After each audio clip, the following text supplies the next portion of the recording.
हम छठ मैया की आओ मिलकर महिमा गाते हैं, मिलकर महिमा गाते हैं। छठ पूजा की भक्तों तुमको कथा सुनाते हैं, हम कथा सुनाते हैं। हम छठ मैया की आओ मिलकर महिमा गाते हैं, पावन महिमा गाते हैं। छठ पूजा की भक्तों तुमको कथा सुनाते हैं, हम कथा सुनाते हैं।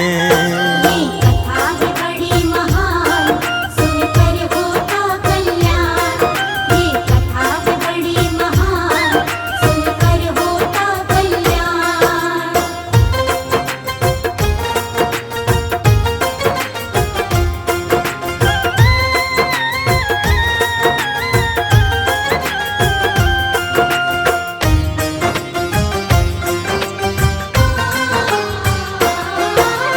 छठ पूजा का पर्व तो भक्तों महापर्व कहलाता। छठ पूजा का उत्सव चारों दिशाओं में किया जाता। कार्तिक माह में शुक्ल पक्ष की छठी तिथि जब आए, धूमधाम से नर नारी पावन उत्सव ये मनाए। इस उत्सव में साफ सफाई का ध्यान है रखा जाता। 4 दिनों तक इस पावन उत्सव को मनाया जाता। संतान प्राप्ति की खातिर ये पर्व किया जाता है। विधि विधान से व्रत करने से सुख घर में आता है। विधि विधान से सारे ही हम नियम निभाते हैं, हम नियम निभाते हैं। हम छठ मैया की आओ मिलकर महिमा गाते हैं, हम कथा सुनाते हैं। ये कथा है बड़ी महान, सुनकर होता कल्याण। ये कथा है बड़ी महान, सुनकर होता कल्याण।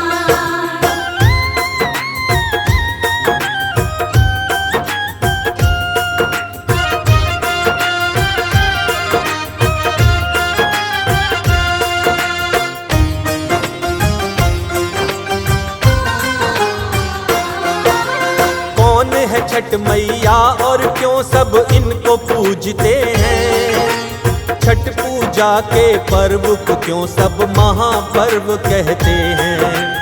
इनके विषय में आओ तुमको हम बतलाते हैं। पावन कथा को सुनते मन से ध्यान लगाते हैं।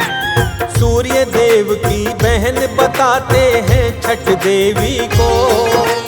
सूर्य को साक्षी मान के सारे पूजते हैं इनको।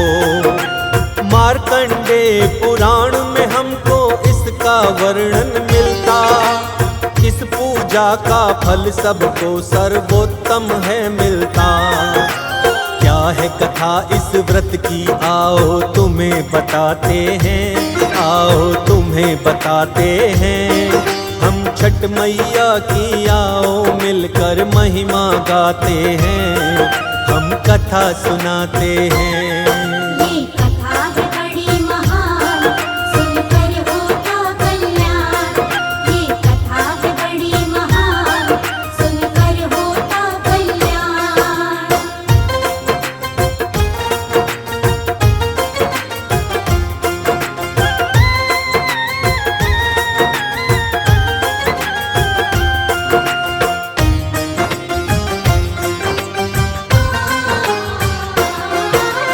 प्राचीन काल की बात है, प्रियव्रत नाम का राजा था। अपनी पत्नी मालिनी के संग शासन करता था। लेकिन इन दोनों के कोई भी थी नहीं संतान। राजा रानी इसी वजह से रहते थे परेशान। कश्यप ऋषि को अपने मन की बात बताते हैं। कश्यप ऋषि राजा को एक उपाय सुझाते हैं। पुत्रेष्टि यज्ञ करने को राजा से वो कहते हैं। राजा महर्षि की आज्ञा का पालन करते हैं। विधि विधान से पुत्रेष्टि यज्ञ राजा कराते हैं, हाँ राजा कराते हैं। हम छठ मैया की आओ मिलकर महिमा गाते हैं, हम कथा सुनाते हैं। ये कथा है बड़ी महान, सुनकर होता कल्याण। ये कथा है बड़ी महान, सुनकर होता कल्याण।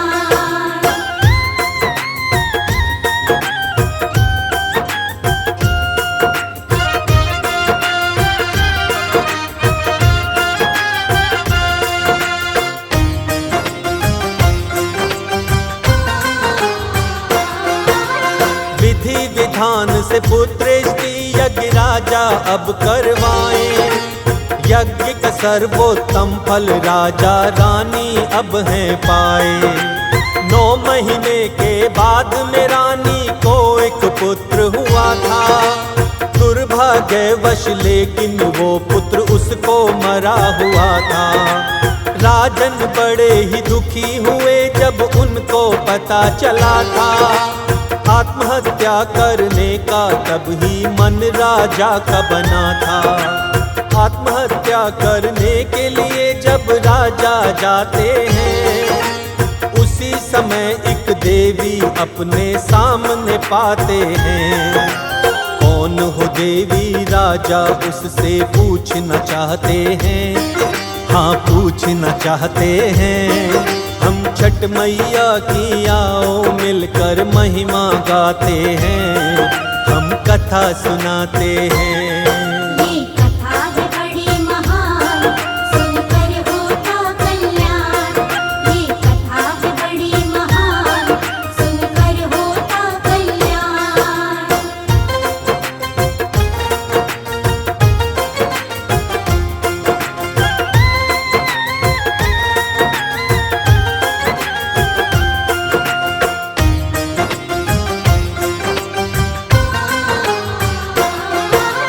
देख के देवी को राजा है रत में पड़ते हैं। कौन हो तुम देवी राजा अब पूछना चाहते हैं। हाथ जोड़कर देवी को राजा ने प्रणाम किया था। देवी ने राजा के प्रश्नों का उत्तर उसको दिया था। राजा से कहती है देवी मैं षष्ठी देवी हूँ। सबके ही पुत्रों की रक्षा केवल मैं करती हूँ। सच्चे मन से जो प्राणी मेरी पूजा करता है, उस प्राणी को पूजा करने का फल मिलता है। पुत्र रत्न मेरी पूजा से सारे ही पाते हैं, हाँ सारे ही पाते हैं। हम छठ मैया की आओ मिलकर महिमा गाते हैं, हम कथा सुनाते हैं। ये कथा है बड़ी महान, सुनकर होता कल्याण। ये कथा है बड़ी महान, सुनकर होता कल्याण।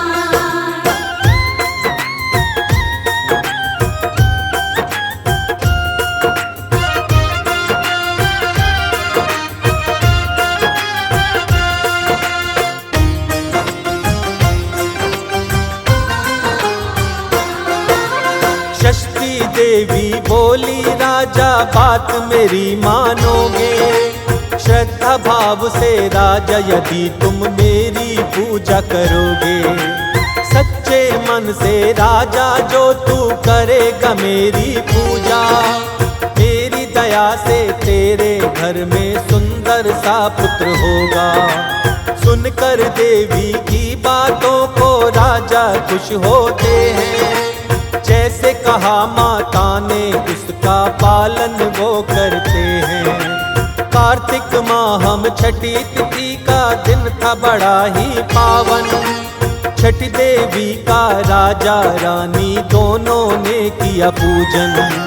श्रद्धा भाव से छठी देवी को दोनों मनाते हैं, वो दोनों मनाते हैं। हम छठ मैया की आओ मिलकर महिमा गाते हैं, हम कथा सुनाते हैं। ये कथा है बड़ी महान,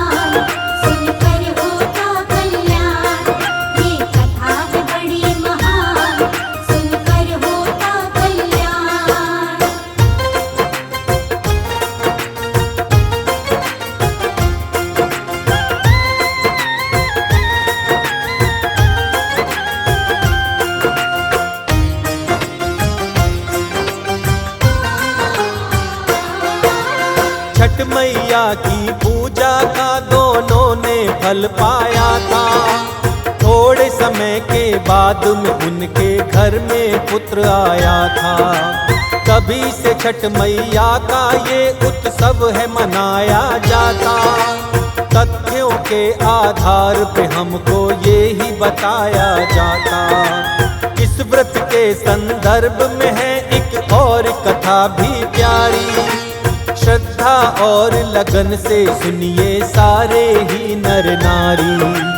कौरव पांडव दोनों ही जब द्वित क्रीड़ा खेले थे, द्वित क्रीड़ा में पांडव अपना सब कुछ हार गए थे।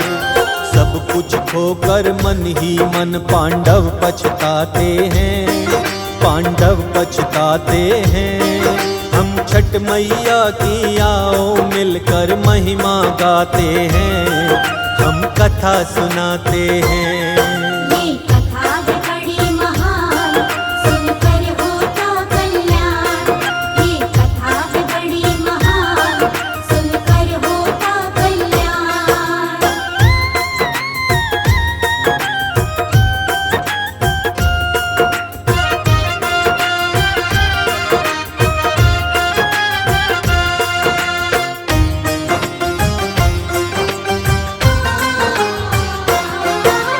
द्वित क्रीड़ा में पांडव अपना सब कुछ गए थे हार।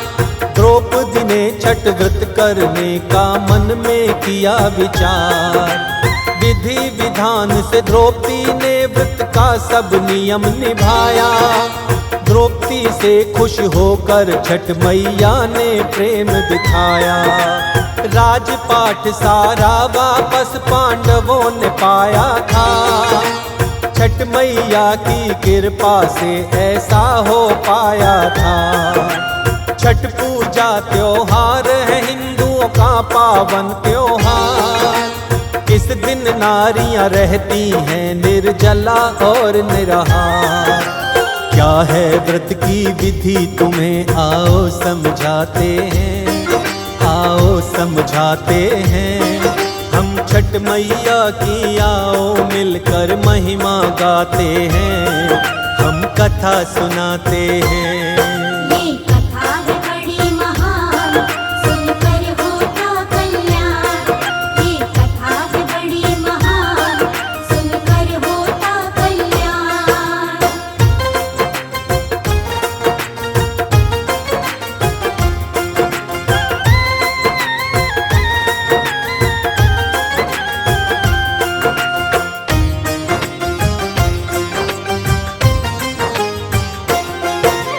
छठ मैया का उत्सव 4 दिनों तक मनाया जाता। पूर्ण विधि के साथ ही इसका समापन भी किया जाता। नहाए खाए के रूप में पहले दिन को मनाते हैं। भली भांति नहा धो कर के पकवान बनाते हैं। खाने में होते हैं मुख्य कद्दू दाल और भात। नारियां खुद खाती हैं पहले बांटती फिर प्रसाद। दूसरे दिन व्रत करके शाम को ही भोजन करते हैं। इस दिन की पूजा को भक्तों खरना सब कहते हैं। इसके विषय में भक्तों तुम्हें आगे बतलाते हैं, आगे बतलाते हैं। हम छठ मैया की आओ मिलकर महिमा गाते हैं, हम कथा सुनाते हैं। ये कथा है बड़ी महान, सुनकर होता कल्याण। ये कथा है बड़ी महान, सुनकर होता कल्याण।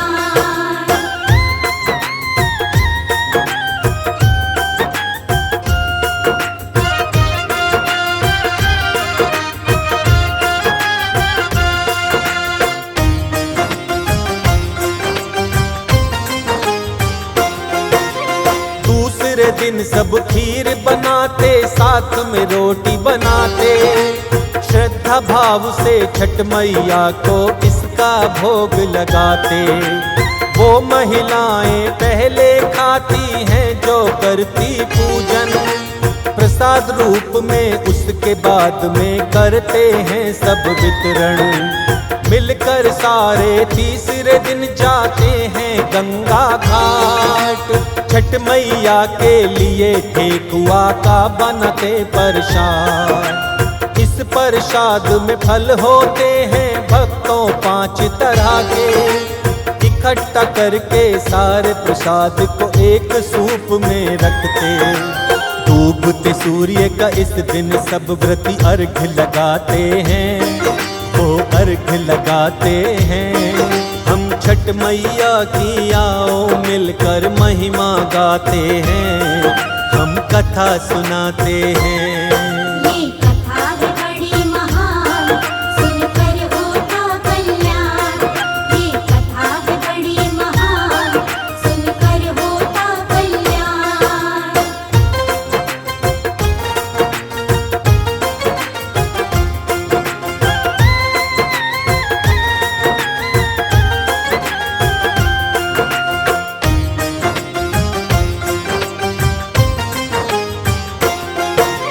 चौथे दिन जब प्रातः काल में होता है सूर्य उदय, सूर्य की पूजा होती है तब तीसरे दिन की तरह। प्रसाद खाकर कच्चे दूध का पी कर के शरबत, सारी महिलाएं इस तरह तोड़ती अपना व्रत। छठ व्रत पूजा का भक्तों इस तरह होता है समापन। छठ मैया की कृपा से मिट जाती सारी उलझन। 4 दिनों के इस पावन उत्सव को मनाया जाता। छठ पूजा के व्रत से घर में सुख वैभव है आता। छठ मैया को शर्मा भाव से शीश झुकाते हैं, शर्मा शीश झुकाते हैं।